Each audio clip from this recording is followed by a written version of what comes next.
सकाळची कोवळी किरणं विशालच्या डोळ्यावर पडतात आणि त्याची झोप मोड होते. सकाळी 11ला उठणारा विशाल कोवळ्या उन्हाने आज लवकरच सकाळी 8:30ला डोळे चोळत आजूबाजूला बघत उठला. आजूबाजूला कोणीच नव्हतं. त्याला वाटले हे तिघे फ्रेश होण्यासाठी आपापल्या घरी गेले असतील, म्हणून त्याने सगळ्यांच्या अंथरुणाच्या घड्या घातल्या आणि मंदिरावरून खाली आला. त्याला खाली सगळेच घाई गडबडीत असे जाणवले. त्यानं तिकडं जास्त लक्ष दिलं नाही. रात्रीच्या घटनेनं त्याचं डोकं जड झाल्याने डोक्याला हात लावत जांभाई देत तो त्याच्या घरी गेला. तो घरी आल्या आल्या त्याच्या आईने आज लवकर आलास आणि तुझी टीम कुठं आहे अशी विचारपूस केली. तो काही न बोलता फ्रेश होण्यासाठी बाथरूममध्ये गेला. त्याची आई स्वतःशीच गावी आला की घरदार विसरतोच, घरात 1 मिनिटभर थांबत नाही.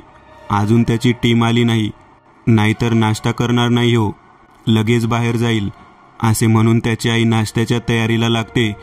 पारूच्या घरी सागर, पंकज, शंकर धावत धावत पोहोचतात.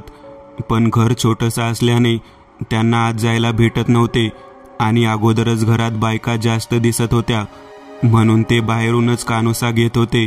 गर्दीतल्या एकेकाला ते विचारत होते की काय झालं पारूच्या पोरीला, ठीक आहे नव्हती, पण त्यांना काही उत्तर भेटत नव्हतं. ते सगळे हाताश होऊन एकमेकांकडे बघत होते. तेवढ्यात गर्दीतला एक जण म्हणाला, पारूच्या पोरीला भूतानं झपाटलंय. काळजात धस होतं. तिघांच्या काळजाचा ठोका चुकतो. त्यांना काय करावं सुचत नव्हतं. त्यांना आता फक्त पारूच्या पोरीला बघायचं होतं, पण गर्दी जास्त असल्याने त्यांना तिला बघता येत नव्हतं. सगळीकडे आपापसात कुजबूज चाललेली आणि तेवढ्यातच महादाबा तिथे येतो आणि सागरला, अरे अजून आवरलं नाही सोय, जायचं का नाही. तसा सागर भानावर आला आणि पंकज शंकरला म्हणाला, चला नंतर बघू काय झालं ते, पहिला आवरून मारुती दादाकडे जाऊ असे म्हणून तो गर्दी बाजूला करत घरी जायला निघतो. त्याच्या मागोमाग पंकज आणि शंकर पण निघतात. जाता जाता सागर महादेवला म्हणतो, महादबा घरी येतोस का, काय चौकात थांबतोस, जावा जावा घरी जावा लवकर तुम्ही, पटापट आवरा तुमचं, मी आहे चौकात असं म्हणत तो गावातल्या चौकाकडे जायला निघतो. तिघेही आपापल्या घरी येतात आणि फ्रेश होऊन विशालच्या घरी जातात. विशालची आई, आला होय तुम्ही. तसे तिघे पण होय म्हणाले. विशाल आला का घरी मंदिराहून. होय आलाय की, नाश्ता करतोय, या तुम्ही पण करा नाश्ता. सगळेच हावऱ्यासारखे विशालच्या घरात घुसतात आणि कांदे पोह्यांवर ताव मारतात. नाश्ता उरकून एकमेकांना खुणावून ते घरातून बाहेर पडतात. ते थेट चौकात जाण्यासाठी आणि पटापट चालत चौकात येतात. त्या तिघांना चौकात येताना बघत महादबा बाकावरून उठतच, या पोरानू या, चला लवकर जाऊ मारुती दादाकडे. तसे तिघे पळतच त्याच्याकडे जातात. विशाल, महादबा चल लवकर जाऊ मारुती दादाकडे, लवकरात लवकर रग्याचा बंदोबस्त केला पाहिजे. होय र बाबा जाऊया असं म्हणून सगळ्यांना घेऊन मारुती दादाच्या घराच्या दिशेने जायला निघाले. महादबा वयस्कर असल्याने त्याला झपाझप चालायला जमत नव्हते. हे चौघे पुढे आणि त्यांच्या पाठी महादबा चालत चालत डाग जवळ करत होते. तेवढ्यात सागर, पंक्या खरंच झपाटले का पारूच्या पोरीला. तसा विशाल प्रश्नार्थक नजरेने सागर आणि पंकजकडे बघत, आता ही काय नवीन ब्याद. अरे बाप्या, सकाळी आम्ही उठून सगळी तिकडेच गेलेलो, पण गर्दी लई होती, तिला नक्की काय झालंय कळाले नाही. पण एवढं खरं, ती नदीहून आल्यापासून तोंडवाकडं करून काहीतरी बडबड करते म्हणे. जाऊ दे, आपण लवकरात लवकर मारुती दादाकडे जाऊ असं म्हणताच पंकजने शंकरच्या पाठीत धब्बा घातला. अरे हळू मार की, काल अगोदरच पायाला लागले, त्यात अजून तू मारू नग, नाहीतर मी मरायचो दुखण्यानं. तसे सगळे हसू लागतात. गप्पा गोष्टी करत एकदाचे ते डागेत पोहोचतात. तिथून मारुती दादाचं घर जवळच होतं. मारुती दादाचं घर जवळ येताच चौघेही थांबतात आणि महादेवची वाट बघतात. अरे काय झालं, चला की घरात. महादाबा तुम्ही मोठे हायसा, तुम्ही या आणि आवाज द्या, मग जाऊ आपण आतमध्ये. बरं महादाबा म्हणाला. दादा, ओ दादा. तसा आतून करारी आवाज आला.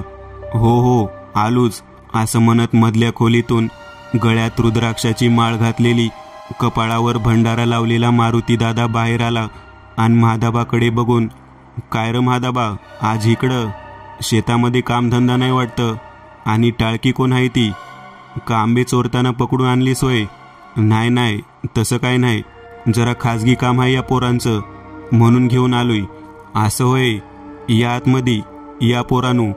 तसे सगळे मधल्या खोली जातात. पंकज दादांना नमस्कार घालून विशालची ओळख करतो. हा विशाल, मुंबईला मधुकर नाहीत का, रेल्वेत कामाला, त्यांचा पोरगा. ह्यो शंकर, म्या पंकज. आणि तेवढ्यात त्याला थांबवत मारुती दादा, ह्यो माहीत आहे मला, याच्या करामती पण माहीत आहे. ह्यो सुन्याचं पोरगा आहे नव? होय. पंकज म्हणाला, बोला, काय काम काढले?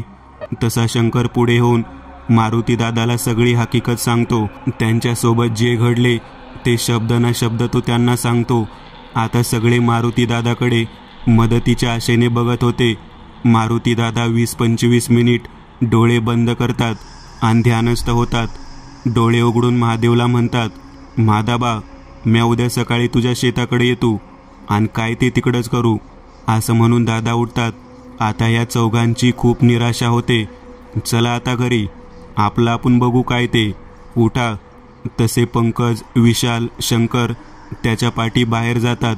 दादा माफ करा, पोरं जाम भेदरून गेलीत कालच्या प्रकारानं. म्या पण माझ्या डोळ्याने बघितलंय.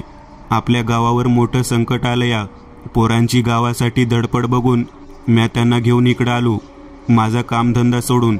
चला येतो म्या. पण एक सांगू, ही पोरं असतील टार्गट, पण एक आहे, त्यांच्यात जाम धाडशी आहे ती. बघा तुम्ही लवकरात लवकर या, सकाळी शेडाव येतो म्या.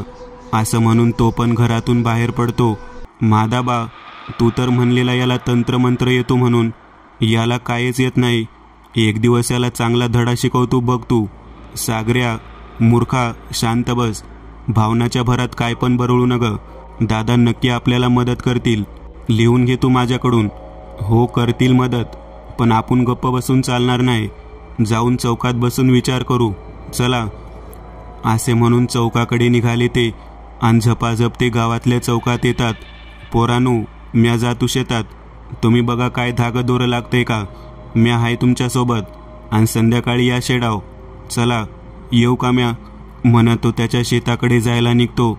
येतो राच्याला शेडावर. चौकात बसून सगळे विचार करत असतात, पण गावात असं काही झालं नव्हतं. रग्या कोण, काय, कोणालाच काय कळत नव्हतं. तेवढ्यात विशाल, शंकर, त्या सर्जेरावनं का दिला होता जीव बंधाऱ्यावरून उडी मारून? नाही माहीत र बाप्या. अरे त्याच्या ओहनी लय कर्ज होतं. त्यो पलसाचा होता. पंक्याला माहीत आहे की त्यो. पंक्या त्याला चांगला ओळखतो. मागच्या वर्षी गावात पंक्याने त्याला चांगलाच चोप दिलेला आणि गावच्या माणसांनी पण लय धुतलेला त्याला. तशी सगळे पंकजकडे बघत होते. होय, मीच मारला त्याला चौकात आणून. पण का मारला? त्याला काही कारण असेल की. आरतेव लय बायाडा होता. नदीव मासं पकडायला यायचा आणि धुणं धुवायला गेलेल्या बायकांना वासनेने बघायचा. नजर लय घाण होती त्याची बायकांवर. एक दिस म्या शाळेतून येत होतो सायकलवरनं. सुन्या आणि शंकर नव्हते आलेले शाळेला तवा, तर या हरामखोरानं एक 9 वर्षाच्या पोरीला काहीतरी घाण भाषेत बोलला आणि तिच्यासोबत नको तसले घाण घाण चाळे करू लागला. म्या त्याला 2 ठोसं दिलं आणि पकडून या चौकात आणला आणि बांधून मारला, लय मारला. गावच्या बायकांनी पण मारला त्याला. तोंडाला काळं फासलं त्याच्या. मग पोलीस पाटलांनी पोलिसात वर्दी दिली. मग घेऊन गेलं पोलीस त्याला. चांगला 6 महिने आत होता. पंकज मोठा श्वास घेत बोलून टाकतो. सगळे मन लावून ऐकत असतात. तेवढ्या शंकर काहीतरी विचार करून, पंक्या, तू जातो का त्याच्या घरी पलसाला? जरा माहिती काढून आणतोस का? का मेला तो ते? तसा विशाल त्याला म्हणाला, मी आणि पंकज जातो, तुम्ही दोघं जावा पारूच्या घरी आणि बघा काय झालं ते. शंकरला विशालची संकल्पना आवडते आणि तो विशालच्या कानात काहीतरी पुटपुटत त्याला काहीतरी सांगतो. पंक्या, तू त्याचं घर बाप्याला लांबूनच दाखव. त्याच्या घरी माहीत आहे तुझ्यामुळे त्याला मार बसला आणि पोलिसात जावं लागलं ते. जरा जपून. व्हय सुन्या. विशाल थांब इथंच. मी आलो माझी सायकल घेऊन. सायकलवरनं जाऊ. चालते का? हो चालते की. लवकर ये. तसा पंकज त्याच्या घराकडे पळतच सुटतो आणि सायकल चालवत चौकात येतो. ये बाप्या, ये लवकर, बस उडी मारून मागं. तसा विशाल उठून पंकजच्या सायकलच्या पाठी जाऊन उडी मारून सायकलवर बसतो. ते दोघेही पाठमोरे होतात.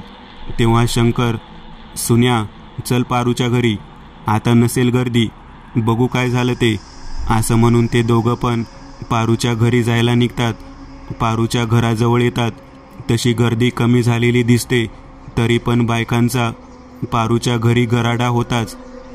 राम्या, आता आत कसं जायचं? तेवढ्यात विशालची आई पारूच्या घरातून बाहेर येते. आलासा होय इकडं? विशाल कुठे? आणि पंकज? ते होय, महादाबाच्या शेतात गेल्यात. महादाबाने विशालला बोलावलेलं. तशी विशालची आई गप्प झाली. सागर हळूच आवाजात, अरे कशाला खोटं सांगतोयस त्यांना? तू जरा तुझं तोंडी जीव. काय झालं पारूच्या पोरीला? ठीक आहे ना ती? विशालची आई, अरे पोरानू, तिला भूतानं झपाटले. भूतानं कसली? धडधाकट पोर, 3-4 तासातच टीबी झालेल्या माणसागत झाली. चला तुम्हाला धावती. असं म्हणून सागर शंकरला घेऊन विशालची आई पारूच्या घरात जाते. घरात गेल्यावर शंकरला आणि सागरला दरदरून घाम येतो. पारूच्या पोरीला बघून. ऐन तारुण्यात आलेली पोरगी, कालपर्यंत टवटवीत असणारी, आज कोमेजून गेलेली पूर्ण. खरंच तिची एखाद्या असाध्य रोग्यासारखी झालेली अवस्था. 17 वर्षाची पारूची पोर, अंगाने एकदम धडधाकट असणारी, आता एकदम सुक्या बोंबलागत झालेली. हाडाची काड झालेली तिच्या, डोळे आत गेलेलं, तिच्या चेहऱ्यावर सुरकुत्या आलेल्या, सगळं मांस गळून पडलेलं, चामडी हाडाला चिकटली. आणि ती नदीच्या दिशेने तोंड करून भेसूर आवाजात, सोडणार नाही म्या, सगळी भोगणार, एकेकीला भोगणार, सगळ्यांना मारणार, अशी बडबड करत होती. अशातच शंकरला काहीतरी सुचलं असावं, म्हणून त्याने सागरचा हात धरला आणि त्याला चौकाकडे घेऊन जाऊ लागला. सागर स्तब्ध झाला. त्याला काही सुचत नव्हतं. त्याच्या बहिणीच्या वयाची पारूची पोरगी काल परवापर्यंत किती टवटवीत होती, धडधाकट होती, आज अचानक हाडाच्या सापळ्यागत. काय झालंय त्याला काही समजत नव्हतं. विचार करावा तर डोकं चालत नव्हतं. तसं पण त्याला डोकं कमीच होतं. शंकर त्याला गदागदा हलवून, ए सुन्या, चाल लवकर चौकात, म्हणून ओढतो. तेव्हा कुठे सागर भानावर येतो. हा चल म्हणून त्याच्यासोबत चौकात जायला निघतो. सागर जरा रागातच, काय झालं र, एवढ्या जोरात मला हलवून इकडं घेऊन आलास? बस बाकावर, सांग तू, पारूच्या पोरीला खरंच रग्यानं झपाटले? मध्ये सागर, नवीन काय ते सांग. ते मला पण कळलं, पारूच्या पोरगीला रग्या लागलाय ते. पारूची पोरगी नदीकडे तोंड करून काय म्हणाली तू ऐकलं का? ते मी, हां, आणि मान खाली घालून मी माझ्याच तंद्रीत होतो. सांग काय म्हणाली ती? तसं शंकर त्याला पारूची पोरगी काय म्हणाली ते सांगतो आणि त्याला म्हणतो, सुन्या, मला असं वाटते की रग्याचा आणि मेलेल्या सर्जाचा काहीतरी संबंध आहे. नक्कीच कुठंतरी पाणी मुरते. सागरला नक्की शंकर काय बोलतोय ते कळत नव्हतं, पण शंकरवर त्याला भरोसा होता, कारण शंकर तसा हुशार होता आणि त्याचं सागरला कुतूहल पण होतं. बघ ना, त्या मेलेल्या सर्जाला बायांचा नाद होता, त्याने एकीला छेडलेलं पण. आणि पारूची पोरगी काय म्हणाली विचार कर. सोड, तू तुझं डोकं नको चालू. शंकर त्याला परत म्हणाला, हे बघ भावा, तू हुशार आहेस माहीत आहे, पण असले बिनबुडाचं तर्क नको लावू. तू समजला तेवढा मी खुळा नाही. मेलेलं सर्जा आणि भूत रग्या नाव वेगळी कशी काय? हो सुन्या, तुझं पण बरोबर आहे, पण बघ ना तू, पारूची पोरगी म्हणाली, सोडणार नाही, भोगणार, एकेकीला भोगणार, मारणार. कळते का तुला? मला आता त्या रग्याचा हेतू कळतोय आता, पण अजून विचार करावा लागल. सागर, घरावरनं काय आईन्स्टाईनचं इमान गेले होय तुझ्या? गप्प बस, चल पारूच्या घरी, तिच्या पोरीला दवाखान्यात तरी घेऊन जाऊ. उठ चल. असे म्हणून दोघे परत पारूच्या घरी जाऊ लागतात. तोवर पारूच्या घरातून डॉक्टर बाहेर येताना दिसतो. त्याला बघून ते जागीच थांबतात. जसा डॉक्टर त्यांच्या जवळ येतो तसा सागर, डॉक्टर, काय झालं पारूच्या पोरीला? आता आहे का ठीक? डॉक्टर, ताप खूप आलाय तिला. अचानक तब्येत एवढी डाऊन झाली तिची की बस. मी सांगितलं त्यांना तालुक्याला घेऊन जावा. ॲम्ब्युलन्स पण बोलावली मी. येईल आता थोड्या वेळात. जाईल घेऊन त्यांना तालुक्याच्या दवाखान्यात. डॉक्टरला निरोप देऊन दोघे परत चौकाकडे जातात. सागर, आता आपण बापू आणि पंकजची वाट बघू. पण तू बाप्याला काय सांगितलंस कानात? मला कळले नाही. काय नाही रे, त्याला म्हणलं पंकजला त्याच्या घरापासून लांब ठेवू आणि जास्तीत जास्त माहिती काढायला सांगितली. बस. राम्या, मला खरंच काय कळेना काय चाललंय ते. आपला गाव आपण वाचविल ना? तुझा पाय कसा आहे आता?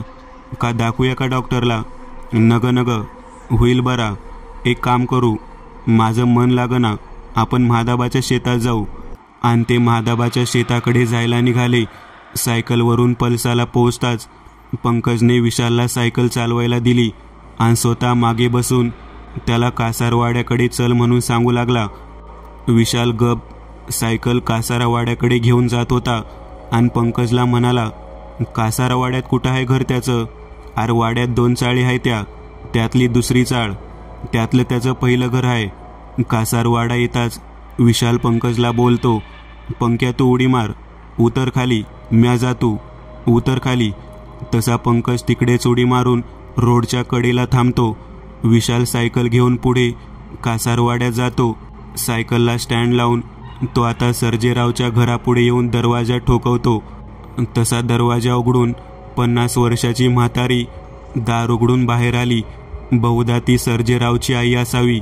म्हातारी बाहेर येऊन विशालला, काय रे पोरा, काय काम आहे? आजी, म्या विशाल, मुंबईवरून आलोय. इथल्याच वरच्या आळीत राहतो. मासं खायचं होतं. पप्पा बोलले सर्जेरावकडे जा, मासे पकडतो तो, म्हणून आलो. तशी म्हातारीचे डोळे पाणावतात. पदराने डोळे पुसत ती विशालला म्हणते, माझ्या पोरानं मागच्या महिन्यात जीव दिला बोरगावच्या नदीवर, असं म्हणून रडू लागली आणि पदर तोंडात धरू लागली. विशाल, त्यांचा कोण मित्र आहे का मासं पकडणारा? होय आहे की. त्यानंच तर माझ्या पोराचं वाटोळं गुंडाळून केलं. माझ्या पोराला नको ते व्यसनाला लावलं त्यानं. तरी मी त्याला बोंबलून सांगत होती, पण माझं नाही ऐकलं त्यानं. काय नाव म्हणाला त्याचं? गोरख्या. पोरा, इथून सरळ पुढं जा. सांडगवाडी रोडला पाण्याच्या टाकीजवळ त्याचं घर आहे. पोरा, तो माशाचा लय भाव सांगल. तो जेवढा भाव सांगल त्याचा निम्म्या भावाला मासे घे त्याकडून. होय आजी, येऊ का मी? हो. तसा विशाल स्टँडला लावलेली सायकलवर टांग टाकून कासारावाड्यातून बाहेर येत पंकजला इशारा करतो. पंकज पळत येऊन सायकलवर उडी मारत, काय झालं? काय कळलं का नाही त्याच्याबद्दल? एवढं काय नाही र, लय बेकार वाटलं यार. म्हातारी लेकाच्या आठवणीनं रडत होती. कसं मेलं ते सांगत होती. आता आपल्याला सांडगेवाडी रोडला जायचं आहे. चल. हा ह्यो बघ, हा सरळ रस्ता जातोय तिकडं. पण तिकडं कशाला जायचं? काय अजून आहे तिथं? चल, तिथं गेल्यावर सांगतो. महादेवाच्या शेतात सागर, शंकर, महादेव जेवण करून निवांत झाडाच्या सावलीखाली बसलेले असतात. तेवढ्या सोपान त्यांना पळत येताना दिसतो. याला काय झालं र पळायला? कुत्रं मागं लागल्यागत धावते. आता मला काय माहीत. थांब, येईल इकडंच. ते आल्या विचारू त्याला. जसा सोपान पळत पळत जवळ येतो तसा महादेव त्याला, सोपान, का पळतूया? काय झालं? सोपान धापा टाकतच, अरे महादाबा, लय वंगाळ झालं र. पारूची पोरगी गेली लगा सोडून. म्या गाडी आणायला चालूया. पाहुण्यासनी सांगावा धाड्या. सोपानचे शब्द ऐकून सागर शंकरच्या पायातली माती सरकते. दोघे एकदम सुन्न होतात. आणि तेवढ्यात त्यांना पारूच्या पोरीचे शब्द आठवतात. सोडणार नाही म्या, भोगणार एकेकीला, मारणार, सगळ्यासनी मारणार. सांडगेवाडी रोडवर पाण्याची टाकी येताच पंकज सायकलवरून उडी मारतो आणि विशालला सायकल थांबवायला सांगतो. तसा विशाल सायकल थांबवत, आलं होय ठिकाण? होय. ह्या बघ, ह्यो सांडगवाडी रोड आणि पाण्याची टाकी. आता मला सांग, आपण का आलो इथं? अरे त्या सर्जेरावचा जीवलग दोस्त इथं राहतोया. त्या म्हातारीने सांगितलं म्हणून इकडं तुला घेऊन आलो. बघू त्याला भेटून माहिती भेटती का सर्जेरावबद्दल. ठीक आहे, पण दोघं सोबतच जाऊ. त्याच्या मित्राला मी कोण आहे ते नसल माहीत. चल आता. आणि कुठलं घर आहे त्याचं? हे काय, टाकीला लागून आहे तेच घर त्याचं.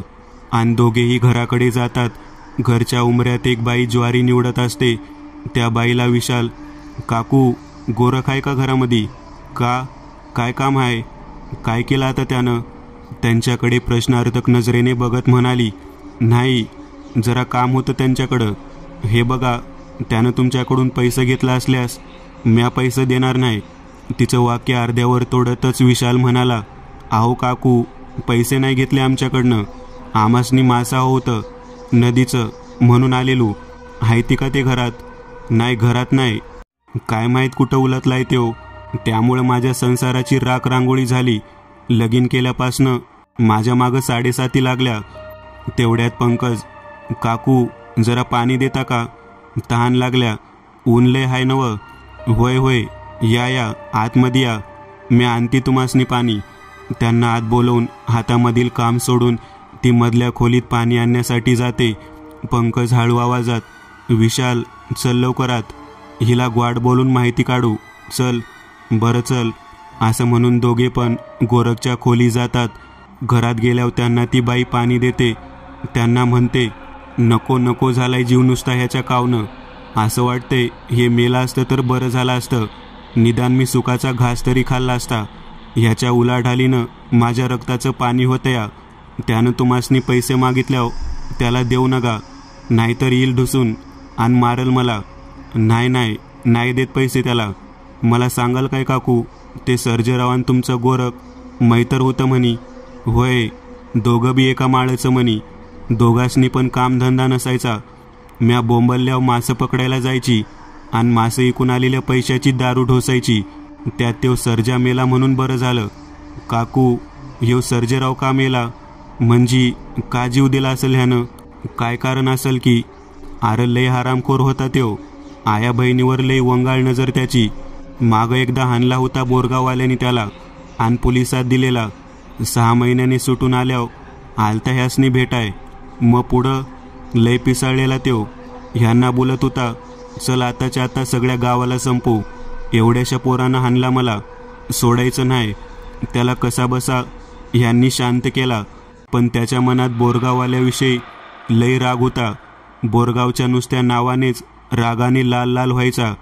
पलसाच्या बाजाराला यायची बोरगावची माणसं, तर ह्यो त्यांना मध्ये अडवून मारायचा आणि त्याला आमचं हे पण सामील. नुसता उन्माद माजवलेला त्यांनी. पण काकू, त्यानं का दिला असेल जीव नदीवर? बाईकडे प्रश्नार्थक नजरेने बघत बाई इकडं तिकडे बघत हळू आवाजात, त्याला बदला घ्यायचा होता बोरगाववाल्यांचा. आमच्या ह्यांनी त्याची ओळख एका आघुरीला करून दिलेली. त्याच्याकडनं काहीतरी शिकून बिकून दिला जीव त्यानं. आमचं हे बरळत असते दारूच्या नशेत. असं बोलून ती थांबते. आता कोणीच काही बोलत नसते. सगळेच शांत. काकू, तुम्हासनी खरं सांगू का? आम्ही बोरगावसनं आलूया. आणि मग तो त्यांना सगळा प्रसंग गोरख्याच्या बायकोला सांगतो. बाई थोडा वेळ विचार करून त्यांना म्हणते, थांबा इथंच, म्या तुम्हासनी काहीतरी दावती. असं म्हणून ती घरातल्या खाटेखाली गाठोड्यात काहीतरी शोधते. विशाल, पंकज तिच्याकडे बघत होते. त्यांना समजत नव्हते काय शोधत असेल गोरख्याची बायको.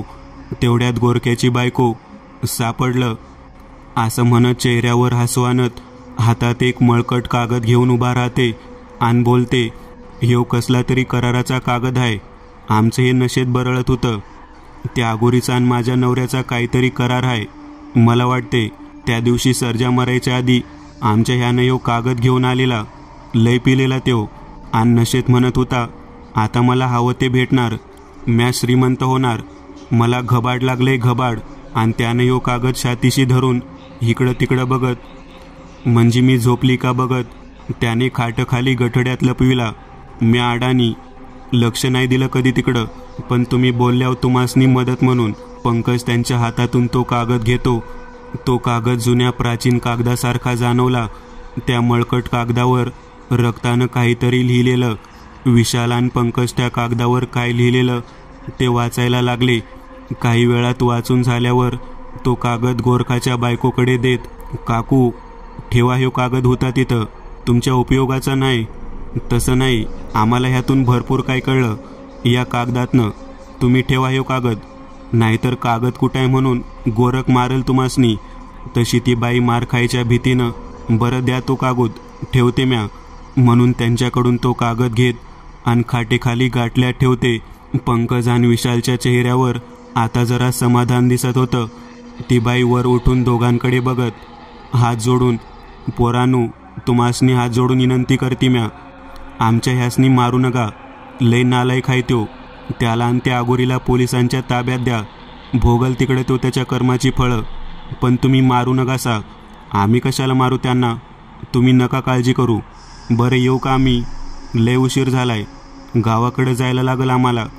तशी दोघे पण घरातून बाहेर पडतात. पण दोघांच्या मनात काय येतं काय माहीत. दोघे मागे येऊन गोरक्याच्या बायकोच्या पायाला हात लावायला खाली वागतात. गोरक्याच्या बायकोला काही समजत नव्हते. आजपर्यंत तिने फक्त शिव्या मार खाल्लेला. आज अनोळखी पोरं तिच्या पाया पडत होती. जणू ती आपलीच पोर आहेत असा तिला भास होत होता. आणि तिनं लय मोठं व्हा असा आशीर्वाद दिला. पाया पडून दोघं उभे राहतात. लय मोठं धाडस लागते आपल्या नवऱ्याचं पितळ बाहेर पडायला. मानलं तुम्हासनी असं म्हणून घरी जायला निघतात. त्यांच्या पाठमोऱ्या आकृतीकडे गोरखची बायको एकटक बघत असते. इकडे सगळ्या गावावर शोककळा पसरलेली. 17 वर्षाची तरणी बाण पोरगी आकस्मित निधन पावलेली. पंकज, सागर महादेवला तिथे सोडून पळत गावाकडे जातात. मागोमाग महादेव पण जात होता. दोघे पारूच्या घराजवळ येतात. गावातल्या बायकांनी पारूच्या पोरीच्या नावाने हंबरडा फोडलेला होता. तिचा छोटा भाऊ ओक्साबोक्शी रडत होता. ते बघून शंकरान सागर त्यांचं सांत्वन करायला त्याला जवळ घेतात. गावातल्या माणसांनी मसन वाटेत पारूच्या पोरीचा अंत्यविधीची तयारी केलेली असते. कारण गावाला स्मशानभूमी नव्हती. पारूच्या घराला सगळ्या गावानं गराडा घातलेला होता. त्यात पोलीस पाटील पुढे येऊन, आरं कोणी फोन केला का नाही? कुठवर आली आहे बॉडी? आणि कोण गेले आणायला? त्यात एक जण म्हणाला, पाटील गाडी निघाल्या दवाखान्यातून, येईल एवढ्यात. तसा पाटील आजूबाजूला पारूच्या पोरीबद्दल विचारू लागला. त्याला सगळ्यांच्या तोंडून फक्त तिला भूतानं झपाटले एवढंच ऐकू येत होतं. सायकलवरून झपाझप पायडल मारत पंकज मागे विशालला घेऊन जोरात गावच्या दिशेने चालला होता. तेवढ्यात त्यांना ओव्हरटेक करून ॲम्ब्युलन्स पुढे जाते. हे बघून विशाल, आर्या आपल्या गावाकडे चालली. कोण ग चाकलं? काय माहीतलं का? चल पटापट जाऊ म्हणून जोरात पायडल मारत ॲम्ब्युलन्सचा पाठलाग करू लागला. ॲम्ब्युलन्स गावात येते आणि सरळ पारूच्या घरासमोर थांबते. तसा ॲम्ब्युलन्सचा दरवाजा खोलून पारू ओक्साबोक्शी रडत रडत बाहेर येते. रडून रडून तिचे डोळे सुजले होते. तर तिच्या नवऱ्याला बोलता येत नव्हते. काय करणार? आईबापाचं काळीज ते. हाताशी आलेली पोर एका दिवसात देवाघरी गेलेली. पारूच्या नवऱ्याचं जणू कंबरडच मोडलेलं. त्यांचं सांत्वन करण्यासाठी पाटील पुढे जातो. 4-5 मंडळी ॲम्ब्युलन्समधील पारूच्या पोरीची डेड बॉडी खाली काढण्यासाठी जातात. तिची डेड बॉडी खाली घेतात. पारूच्या पोरीचा चेहरा काळा निळा भकास दिसत होता. त्यात तिचं पोस्टमॉर्टम केल्यानं बॉडी पूर्ण बांधली होती. तेवढ्यात पंकज आणि विशाल सायकलवरून गावात येतात आणि रडण्याच्या आवाजाच्या म्हणजे पारूच्या घराच्या दिशेने येतात. पारूच्या घरासमोर ॲम्ब्युलन्स बघून पंकज सायकल तशीच सोडून ॲम्ब्युलन्सकडे धावत जातो. मागे उडी मारून विशाल पण धावत त्याच्या पाठी येतो. जसा ते पारूच्या पोरीची डेड बॉडी बघतात तसा पंकज गपकन खाली बसतो. जाम बितरतो पंकज. विशाल पाठी येऊन त्याला हलवतो आणि उठवत बाजूला घेतो आणि गर्दीत सागर शंकरचा शोध घेतो. पारूच्या पोरीचं प्रेत घेऊन माणसं गावच्या मसनवाटीच्या दिशेने राम राम सत्य हे म्हणत जातात. हे चौघेही लहान असल्याने आणि त्यांच्या आया तिथंच उभ्या असल्याने जात नाहीत. पंकज सागरजवळ येऊन हळू आवाजात, असं कसं झालं र? गप बस, सांगतो नंतर. उभा राहा शांत. आणि तुम्ही तिकडे गेलेला, झालं का काम? गप बस, सांगतो नंतर. सागर त्याच्याकडे रागाने बघतो. सगळेच गप्प उभे राहतात. हळूहळू बायका पारूचं सांत्वन करून आपापल्या घरी त्यांना चटणी भाकर आणायला जाऊ लागतात. विशालची आई विशालला म्हणाली, विशाल घरी चल आणि तुम्ही पण चला तुमच्या घरी. त्या तिघांना म्हणते. असं म्हणून घरी चालत जाते. विशाल ही आईच्या पाठी जातो. शंकर, सागर, पंकज ही आपापल्या घरी जातात आणि हातपाय धुवून बसतात. शंकरचं मन कशात लागत नव्हते. म्हणून तो सागरकडे येतो आणि त्याला घेऊन तो विशालच्या घरी जातो. तर अगोदरच पंकज विशालच्या घरी आलेला दिसतो. सागर सगळ्यांना खुणावतो आणि महादेवच्या शेडकडे जायला निघतो. त्याच्या मागे मग हे तिघे पण जातात. हळूहळू चालत ते महादेवच्या शेडात येतात. संध्याकाळचे 6 वाजलेले असतात. शेडात येऊन चौघेही शांतपणे बसतात. न राहून सागर विशालला, विशाल तुम्ही पलसाला गेलेला, काय कळले का? भरपूर काही कळले, पण मला सांगा पारूची पोरगी आजारी होती का? कसली दिसत होती? एखाद्या महारोग झाल्यावानी. आजारी नव्हती ती, रग्या लागलेला तिला, त्यानेच नेला तिला. आई घालायला सोडणार नाही म्या. विशाल त्याला शांत करतो. शांत हो राम्या. तेवढ्यात महादेव हातपाय धुवून शेडात येतो आणि सगळ्यांना बघून, लय वंगाळ झालं लगा, असं व्हायला नको होतं. नियतीच्या मनात काय आहे माहीत नाही, असं म्हणून तो त्यांच्याजवळ खाली बसला. संपूर्ण गावावर शोककळा पसरलेली होती. सगळे हळहळ करत होते. नदीवर जाण्याचं आता कोण धाडस करत नव्हतं. सागर परत न राहून विशालला, काय झालं बाप्या? पलसाला गेल्यावर सांगितलं नाहीस? बरीच माहिती मिळाली आणि त्यावरून रग्या कोण आहे हे बी समजलं आमासनी. त्याचबरोबर शंकर, महादेव, सागर डोळे मोठे करून, कोण आहे रग्या आणि का उठलाय गावाच्या जीवावर? विशाल शांतपणे, थांबा सांगतो. त्याला अर्ध्यावर थांबवत, सागर तुम्हाला कोणी सांगितलं? आर जरा दमधीर आहे का नाही? आणि शांत होऊन त्याला सांगू लागला, आम्ही त्या सर्जेरावच्या घरी गेल्यावर त्याच्या आईने त्याच्या दोस्ताचा पत्ता सांगितला, म्हणून आम्ही तिकडून त्याच्या मित्राच्या घरी गेलो. तिथं तो नव्हता. मग पुढे काय झालं? मग त्या गोरख्याच्या, सर्जेरावचा मित्र, बायकोने आमासनी कागद दिला आणि आम्ही तो कागद वाचला. त्यात गोरख्या नागोरीचा करार होता. कसला करार होता? सागर आणि महादेवला काही कळत नाही. ते फक्त या सगळ्याकडे बघत असतात. त्या करारात आगोरीला त्याची एक पूजा करण्यासाठी एक सुडाच्या भावनेनं आणि स्वइच्छेनुसार मेलेलं प्रेत हवं होतं. त्याची मदत गोरख्यानं आपल्या मित्राचं प्रेत देऊन केली. सर्जेरावला बदला घ्यायचा होता बोरगावचा. याचा फायदा गोरख्यानं घेतला आणि त्याचं प्रेत आघोरीला दिलं. त्यावर रक्ताने लिहिलं होतं, गोरख्याला या आमुषेनंतर एक चिटकूळ भेटणार होतं. त्याच्या साह्यानं तो गोरख्या त्याला हवं ते करणार होता.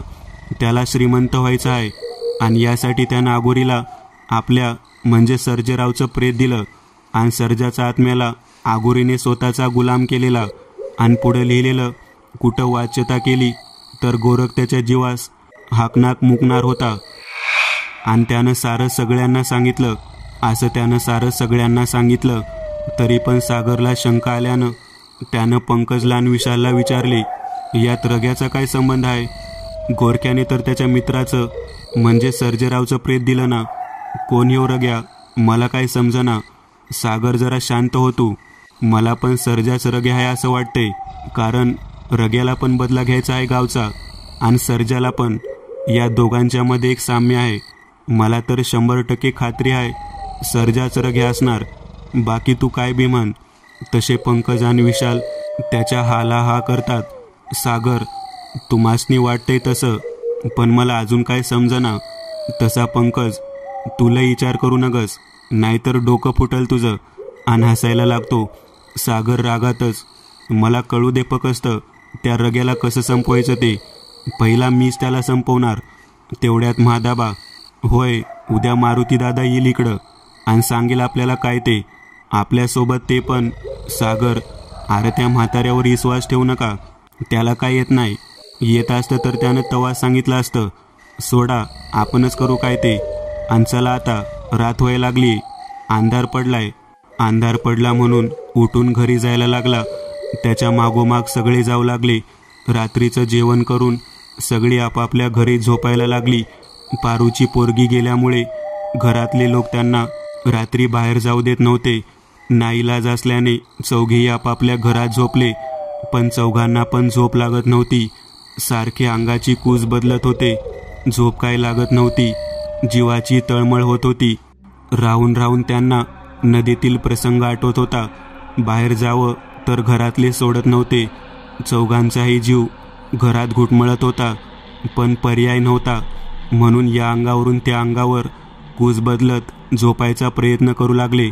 सकाळी सागरची आई सागरला, ए उठ की लवकर, तो महादाबा आलाय घरी, उठ लवकर.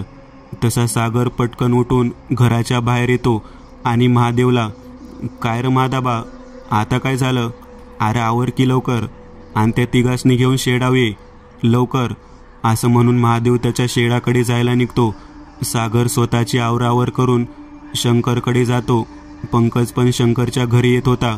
त्याला बघून सागर, आला सोय तू, बरं झालं, शंकरला घेऊन बाप्याकडे जाऊया आणि त्यांना घेऊन महादाबाच्या शेडावर जाऊया.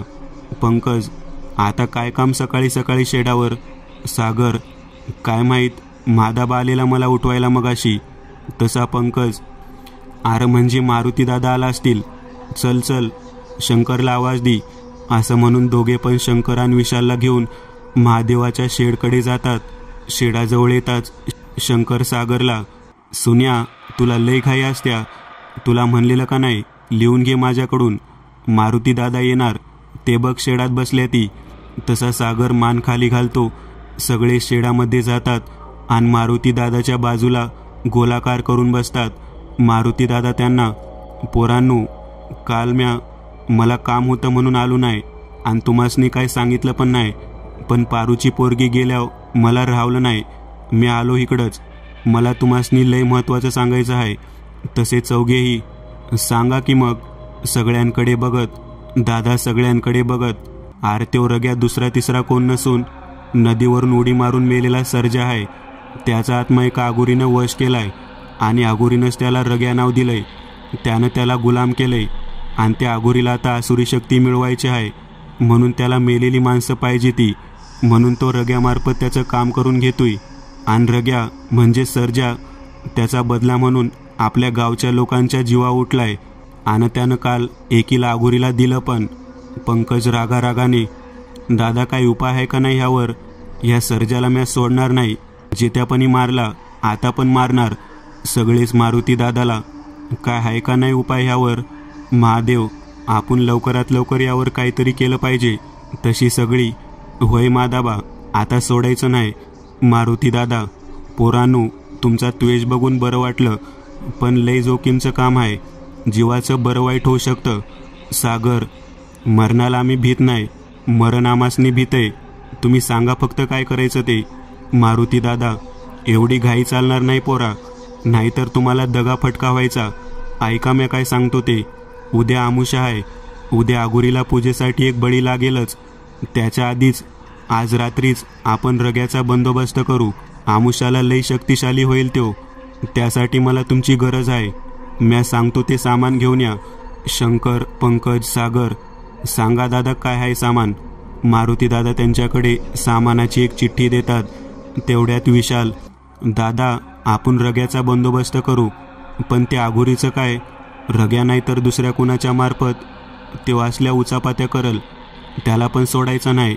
शंकर, दादा माझ्या मते तो आगुरी रग्याला मदत करणारच. मारुती दादा, होय, आगुरी करणार मदत रग्याला.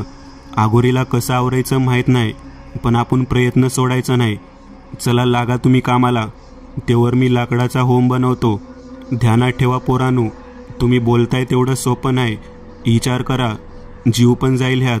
चौघेही, गावासाठी जीव महत्त्वाचा नाही, आमच्यामुळं गाव वाचल, असं म्हणून एकमेकांना टाळी देतात आणि त्यांनी दिलेल्या सामानाची चिठ्ठी घेऊन गावाकडे जायला निघतात.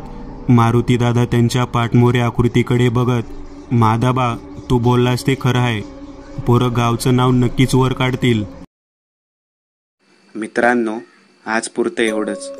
तुम्हाला जर काही गोष्ट आवडली असेल तर नक्की लाईक करा.